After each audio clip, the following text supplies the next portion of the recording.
Au thème de la famille, j'espère que vous allez bien et que vos familles respectives se portent bien. Voilà, je fais cette petite vidéo afin que nous parlions de ce qui se passe au niveau du Maghreb en général et en Tunisie en particulier. Voilà, la bombe est lâchée. Le président tunisien a affirmé que les Africains ne sont pas compatibles à la culture arabe. Ils ont la culture africaine. Et du coup, on n'est plus des bienvenus sur son territoire. Et c'est comme ça que la pagaille a commencé, entre les arrestations, les violences, le côté vraiment xénophobe arabe s'est réveillé. Profil. Ils ont dénoncé ce qu'ils considèrent être une dérive raciste du régime, selon les mots de plusieurs internautes. Mais en dehors de l'espace virtuel, c'est aussi un réel climat de peur qui s'installe. De nombreux migrants subsahariens à qui j'ai pu parler, aussi bien des étudiants que des migrants qui sont en situation irrégulière, ont peur de sortir de chez eux, selon ce qu'ils m'ont confié. Il y a eu une crèche, par exemple. Je ne sais pas s'il est utile de rappeler que les terres dont il se chante le propriétaire ne sont autres que nos terres qu'ils ont volées, nos espaces qui sont quittés et venus nous assaillir et qu'on fut obligé de quitter de là pour aller dans la forêt, totalement une forêt inconnue, alors que nous, on était des personnes de la civilisation. C'est ce qui est arrivé à nos ancêtres. Mais je profite de l'occasion pour interpeller les frères et les sœurs qui sont musulmans. Quand on parle de culture arabe, je pense quand même que ça se base plus sur la religion. Et nos frères et sœurs qui sont des musulmans aujourd'hui, se retrouvent-ils mêlés à ce conflit? Parce que moi, c'est ma question que je pose. J'aimerais interpeller les frères musulmans face à des frères musulmans noirs. Vu qu'on a parlé d'incompatibilité culturelle, il faudrait qu'on nous définisse ce qu'on appelle la culture arabe. Parce que, pour une fois, il faut qu'on sache que quand tous ces gens tapent sur le corps de quelqu'un, quand on nous traite comme du bétail, peu importe ta tradition, peu importe ta culture, peu importe ta religion, on te tape dessus.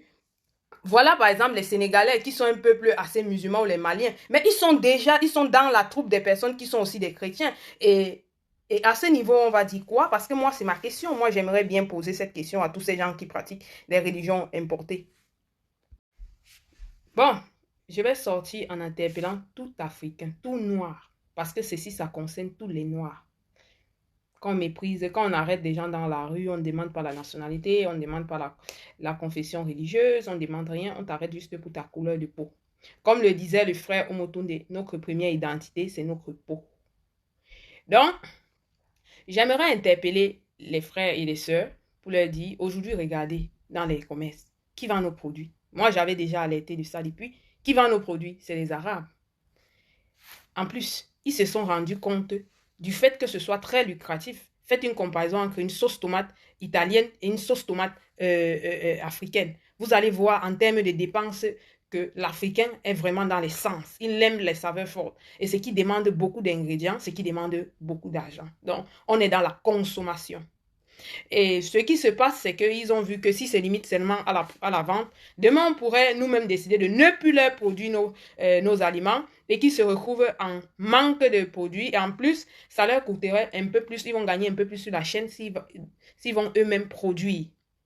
Donc voilà, aujourd'hui, allez faire un tour. Dans chaque pays africain, vous voyez qui achète réellement les terres agricoles. Ce n'est pas les Chinois, attention. Ce n'est pas les Chinois, c'est les Arabes. Et qu'est-ce qui s'est passé dans le passé avec nos ancêtres? Ils ont été chassés. Donc, plus ils vont acheter nos terres, plus ils vont gagner du terrain, plus ils vont continuer à se développer, gagner des secteurs clés et nous faire le chantage. Ce qu'ils font dans les terres là, ou disons, nos terres qui sont devenues leurs terres, ça va se répandre partout en Afrique si on laisse cela se passer. C'est pour ça qu'il est important, il est même impératif que le peuple arrête d'être lâche.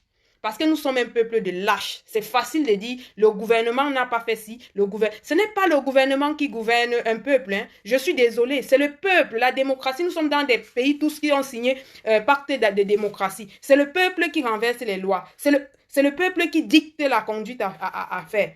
Donc voilà, ce qui se passe là maintenant, c'est que il faut qu'on essaye de prendre nos responsabilités. Arrêtons d'être lâches. Prenons nos responsabilités. Allons, enquêtons sur là où il y a des intérêts de tous ces gens chez nous, de manière à ce qu'eux-mêmes aussi, ils sentent le poids de dire, sortez, allez chez vous. Parce qu'à un certain moment, ils se disent que c'est nous seuls qui nous déplaçons et c'est eux, ils sont toujours chez eux. Il faut qu'on les ramène à une réalité. Et je pense que la réalité sera très brutale. Sans oublier, il faut qu'on arrête de consommer tout simplement leurs produits. Et ce qu'il faut faire, c'est ancré dans le cycle de la production. Voilà pourquoi nous-mêmes ici, avec le Pépinaf, on essaye de se battre pour produire et également commercialiser. Parce qu'il faut qu'on arrêtons de donner l'argent aux Arabes. Ils ne nous donnent pas l'argent et ils ne nous aiment pas. Arrêtons de donner l'argent aux gens qui nous ont fouettés, nous ont imposé des religions, nous ont violés, nous ont massacrés en masse en fait. Arrêtons ça. Il est temps que nous, on essaye d'être des responsables, on essaye d'être conscients, réellement conscients, qu'eux-mêmes aussi, ils aillent vendre, au lieu de vendre les bobolos à Tchéké, qu'ils aillent vendre le couscous algérien et qu'ils nous foutent la paix.